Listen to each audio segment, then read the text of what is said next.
మనం తీసుకున్న యాపిల్ని అలా తొక్క తీసేసి వెంటనే యాపిల్ని చిన్న ముక్కలుగా అట్లా కట్ చేసుకుంటాం. బీట్రూట్ను కూడా ఎక్కువ వేసేస్తే ఘాటు వేరుగా ఉంటుంది, కలర్ కూడా బాగా రెడ్గా అయిపోయి బాగోదు. అంచేత బీట్రూట్ని హాఫే తీసుకున్నాం, దాన్ని కూడా తొక్క తీసేసేయాలి.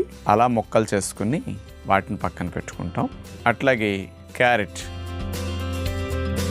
వీటిని కూడా ముక్కలు కట్ చేసుకుంటాం. మరి ఏబీసీ డ్రింక్ అంటే యాపిల్, బీట్రూట్, క్యారెట్ ఈ మూడుటిని కట్ చేసిన ముక్కల్ని తీసుకుని మిక్సీ జార్లో వేసేసి వాటిపైన కొద్దిగా పుదీనా వేసేసి కొంచెం నలగడానికి ఒక చొక్క నీళ్ళు పోస్తాం. మెత్తగా నలిగే వరకు మిక్సీ తిప్పాక తీసి ఫిల్టర్ చేసుకోవాలి.